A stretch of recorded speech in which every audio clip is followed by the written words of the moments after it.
Right, big news overnight. Leipzig, the clubs have agreed a deal worth just over £51 million for the 22-year-old, and he's also agreed personal terms. Florian Plettenberg is reporting that he will sign a 7-year contract once it is all sorted out. James, I'm going to start with you on this because it was all pointing towards... I'm sure it's going to be a busy few hours for you, David. How do you see this ending? Any chance he can still get this move? Morning, guys. Yeah, of course it's still possible that he could move. Liverpool on red alert. The Konate destroyer has a secret release clause. What if I told you that the player who absolutely humiliated Ibrahima Konate on the opening day of the season could be wearing a Liverpool shirt next summer? And what if I told you there's a secret clause in his contract that could make it happen for a fraction of what you'd expect? Before we dive into this absolutely explosive transfer story, smash that like button if you want Liverpool to sign this goal machine, and drop a comment below telling me if you think he's worth the price tag. Trust me, by the end of this video, you're going to have some strong opinions. Now, here's where it gets interesting. Let me take you back to August 17th, 2024, Anfield, opening day of the Premier League season. Liverpool fans are buzzing with excitement, expecting to kick off the campaign with a comfortable victory against Bournemouth. But what happened next sent shockwaves through the entire football world. Antoine Semenyo. Remember that name, because it's about to become very important in the coming months. This 25-year-old Ghanaian international didn't just play well that day, he destroyed one of the best defenders in the Premier League. I'm talking about Ibrahima Konate, the man who's usually an absolute rock at the back for Liverpool. But on that day, Konate looked like he'd never played professional football before. 2 goals, 2 absolutely clinical finishes, and even though Bournemouth lost 4-2, Semenyo had announced himself on the biggest stage possible. The second half was particularly brutal.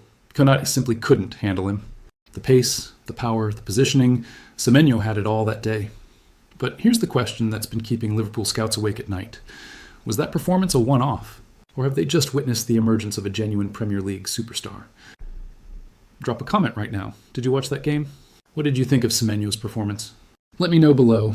Now, I know what some of you are thinking. One good game doesn't make a player elite, and you're absolutely right. So let's look at the numbers, because they tell an absolutely incredible story. Last season, after Dominic Solanke's departure left a massive hole in Bournemouth's attack, Semenyo stepped up in a big way. He scored 11 goals, a career high that proved he wasn't just a squad player anymore. He was the main man. But wait, it gets better. This season, he's already scored 6 goals and provided 3 assists in just 7 appearances. Let me repeat that. 6 goals and 3 assists in 7 games. That's world-class output, folks. That's the kind of form that has every major club in Europe sitting up and taking notice. We're talking about a goals plus assists ratio that rivals some of the best forwards in the Premier League. And he's doing it for Bournemouth, not Manchester City or Arsenal. Imagine what he could do with world-class service from players like Mohamed Salah or Alexis McAllister feeding him chances. The transformation has been nothing short of sensational. From a promising talent to one of the most dangerous forwards in the league in just over a year. But what's driving this incredible rise?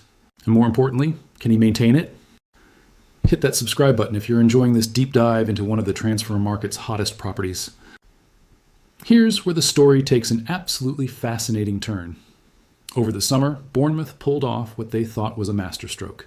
They convinced Semenyo to sign a new 5-year contract, tying him down until 2029. On the surface, this looked like brilliant business, securing their star player for the long term while his stock was rising. The club celebrated. The fans celebrated. Everyone thought Bournemouth had protected their prized asset from the clutches of the Premier League. Elite. But then came the leak that changed everything. According to TalkSport, and these guys have serious sources inside multiple Premier League clubs, that 5-year contract contains something that Bournemouth really didn't want you to know about. A release clause, a get-out card that could see Semenyo leave for a fixed price, regardless of how well he performs or how valuable he becomes. Now, release clauses aren't uncommon in football, but what makes this one so explosive is the context. Semenyo is in the form of his life. He's already proven he can perform against the biggest teams in the league. And now, suddenly, there's a potentially affordable route for clubs like Liverpool, Manchester United, and others to sign him without getting into a bidding war. The exact figure? That's being kept under wraps, tighter than Fort Knox. But industry insiders believe Bournemouth value their star striker at around $75 million. That's $100 million for our American viewers. Whether the release clause matches that valuation or comes in lower is the million-dollar question that has transfer experts scrambling for information. What do you think he's worth? Drop your valuation in the comments. I want to see if you think $75 million is fair, too cheap, or completely. Now, you might be wondering, why on earth would Bournemouth agree to put a release clause in the contract? Doesn't that defeat the whole purpose of signing him to a long-term deal? Well, here's the inside story. After Semenyo's breakthrough season, his agents knew they had serious leverage. Multiple top clubs were circling, ready to test Bournemouth's resolve. The player himself could see his market value skyrocketing with every goal he scored. Bournemouth faced a nightmare scenario. Either agree to include a release clause, or risk losing Semenyo for potentially less money in a year's time when his contract situation became more pressing. Or worse, see him run down his contract and leave for nothing. So they made a calculated gamble. They reasoned that securing 5 years of Semenyo's prime, even with a release clause, was better than the alternative. They bet that either the clause would be set high enough to satisfy them if triggered, or that Semenyo would be so happy at the club he wouldn't push for a move even if bigger clubs came calling. It's a high-stakes game of poker, and we're about to find out who made the smarter play. But here's what makes this situation even more interesting. Bournemouth are currently doing really well this season. They're not fighting relegation, they're competing in mid-table and sometimes higher. That means Semenyo is developing in a stable environment, getting regular first-team football, and continuing to improve. Every goal he scores, every assist he provides, every man-of-the-match performance he delivers, it all adds to the pressure building around this transfer situation. So why are Liverpool so interested? Let me break this down for you, because the pieces fit together like a perfect puzzle. First, there's that Anfield performance. When a player comes to your stadium and gives one of your best defenders an absolute nightmare, you take notice. Liverpool's recruitment team aren't idiots. They saw something special that day, but it goes deeper than one game. Liverpool's attack, while still potent, needs refreshing. Mohamed Salah isn't getting any younger. There are constant questions about his future. Darwin Núñez has shown flashes of brilliance but hasn't been consistently clinical. Luis Diaz is talented but has struggled with injuries. And while Diogo Jota is excellent, he's also injury-prone. Semenyo represents something different. He's entering his prime years at 25. He's proven he can score goals in the Premier League.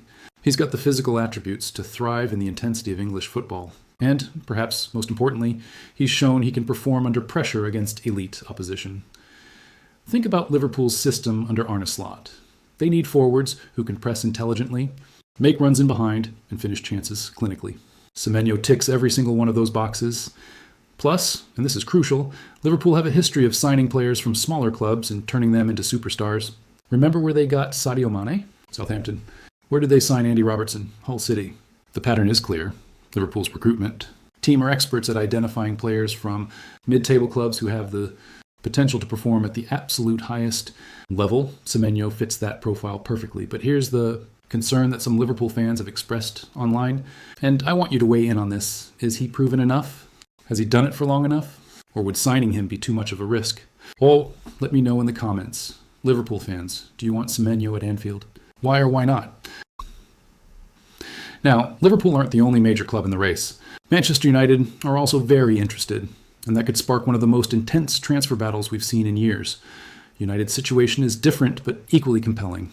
They've invested heavily in their attack in recent windows, but they're still looking for that consistent goal scorer who can deliver week in, week out. Rasmus Højlund is developing nicely but needs support. Marcus Rashford's form fluctuates wildly. Joshua Zirkzee is still finding his feet in English football.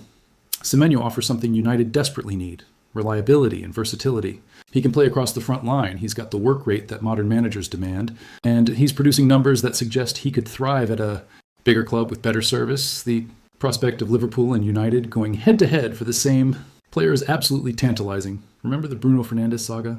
Or the Harry Maguire situation? When these two giants want the same player, things get spicy. And here's where it gets really interesting. If both clubs trigger the release clause, it comes down to the player's choice. Where would Semenyo prefer to go? Does he fancy playing under Arne Slot at Liverpool?